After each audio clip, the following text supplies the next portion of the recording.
Wanted to know how he's doing. He was very nice, actually. You know, we had little rough times sometimes. He was, couldn't have been nicer. I think he'd like to see an end to this. I do. I think what I took from the meeting couldn't have been nicer, actually. But I took from the meeting that he'd like to see it end. I think it's a great time to end it. I'm going to speak to Vladimir Putin and see if we can get it ended. But look, these are brave people. They're fighting these wars all over the place. You know, last week they had, I guess, close, I told you, close to 7,000 young soldiers, Russian and Ukrainian soldiers were killed, 7,000 in 1 week. It's crazy. It's crazy. So I'll be speaking to Putin. No, I had a good meeting with Zelensky, and I had a lot of good meetings. We had a lot of good meetings with a lot of people, a lot of great leaders. But he's fighting a brave battle. It's a tough battle. Yeah. Go ahead, white dress. Thank you. Ida Hallikainen from Finland, Ilta-Sanomat. Good. You have played golf with President Alexander Stubb. How do you see Finland as a NATO ally and partner, and how would you describe your relationship with our president? Well, he's a very good golfer, okay? In fact, he was on his college golf team. He went to a good college in the South, as you know, a very good college, and he was a good golfer. We had a good time. I think my relationship's great. I want to buy icebreakers. You know, you're very good at icebreakers. And I actually made him an offer. I didn't go to Congress. They'll try and impeach me for this. But there's an old, it's not old, it's fairly new, but it's used icebreaker. And I offered him about 1/3 of what he asked for. But we're negotiating. We need icebreakers in the U.S. And if we can get some inexpensively, I'd like to do that. Actually, they'll fix it up, make it good. Also, we may buy some icebreakers. You know, you're the king of icebreakers, that particular country. They make them good. They make them really good, and they know what they're doing. And so we're negotiating with them for about 15 different icebreakers. But one of them is available now. It's old, and it's old. It's like 5-6 years old. And we're trying to buy it. I'm trying to make a good deal. It's all I do my whole life. My whole life, that's all I do is make deals. Yeah, please. Go ahead. Sir, go ahead. Yeah, a question for NewsHour, Dutch TV. First of all, on Article 5, on your way here, you spoke about the commitment of the U.S. to Article 5, saying, I'll give you my definition once we're here. Yeah. What is your definition, and may the U.S. commitment to Article 5 change in case some of the NATO members do not reach the threshold that was discussed today? My second question is following up on a colleague on Iran. What intel reports do say that everything over there was obliterated? Yeah, well, there are numerous of those reports, and they're coming out fast and furious. But the most respected ones we've already seen. And I will say that on a very confidential basis, they're looking at the reports, like numerous reports, and including people going to the site and checking the site. And they're going to be having, I guess you're going to be having over the next couple of days a full, you're going to encapsulate it. But no, the site was obliterated, just like I said it was. And just like the pilots should be given credit for. As far as Article 5, look, when I came here because it was something I'm supposed to be doing, but I left here a little bit differently. I said, I watched the heads of these countries get up, and the love and the passion that they showed for their country was unbelievable. I've never seen quite anything like it.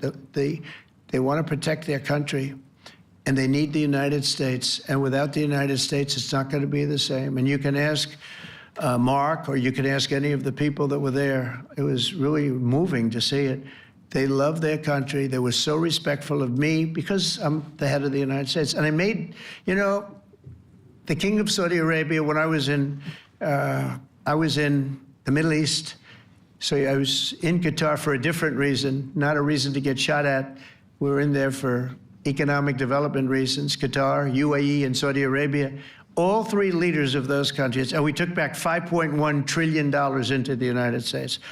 All three leaders said, you're presiding over the hottest country in the world. The United States right now is the hottest, everybody wants to be there, everybody wants a piece of it. He said, a year ago, your country was dead. You had a deadhead running it. You had a country that was dead, and it was dead. You had people pouring through the borders. You had inflation. You had everything. He said, you've made it in 5 months at that time. You've made it the hottest country. This is the hottest country in the world. The United States right now is the hottest country in the world. And when I was around that table, it was a nice group of people, many of whom I knew from previous. When I saw the passion they had for the country, almost everyone, and you probably have the tapes, it was very public, but almost every one of them said, thank God for the United States. Without the United States, they couldn't really have NATO. It wouldn't work. It wouldn't work. It will in the future because now they're paying much more money, but it wouldn't work. It was great. And I left here differently. I left here saying that these people really love their countries. It's not a ripoff, and we're here to help them protect their country. Okay, we'll do one or two more. Thank you, Mr. President. Yeah. A question on Spain. Are you satisfied with today? Oh, I think Spain's terrible what they've done. No, I do. They're the only country that won't pay the full up. They want to stay at 2%. I think it's terrible. And, you know, they're doing very well. The economy is very well. And that economy could be blown right out of the water with something bad happening. You know, Spain is the only country that... Are you from Spain? Yeah. Good, congratulations. You're the only country that is not paying. I don't know what the problem is. I think it's too bad.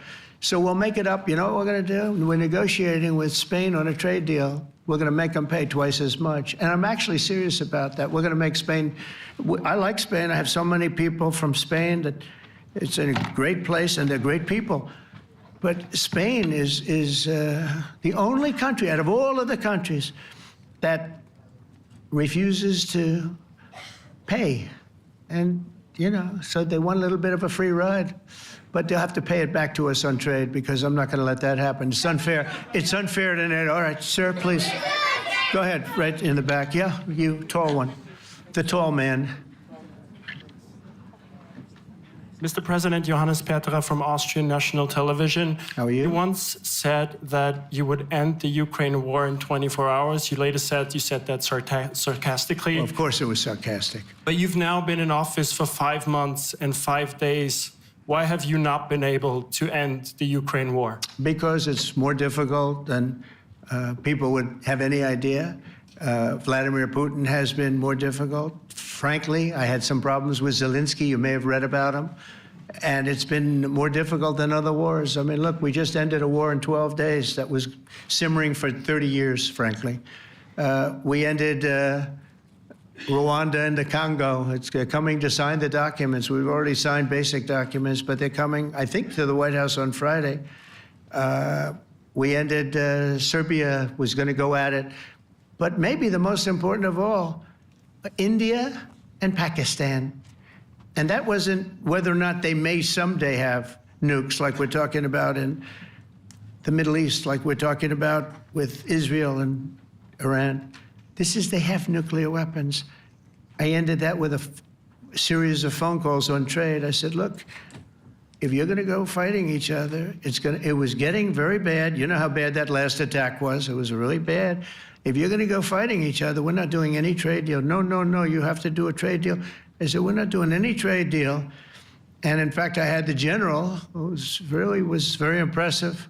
The general from Pakistan was in my office last week. You know, Prime Minister Modi is a great friend of mine. He's a great gentleman. He's a great man. And I got them to reason. I said, we're not doing a trade deal if you're going to fight. And if you're going to fight each other, we're not doing a trade deal. And you know what? They said, no, I want to do the trade deal. We stopped the nuclear war. Go ahead. Go ahead, Jeff. Here's another beauty, Jeff.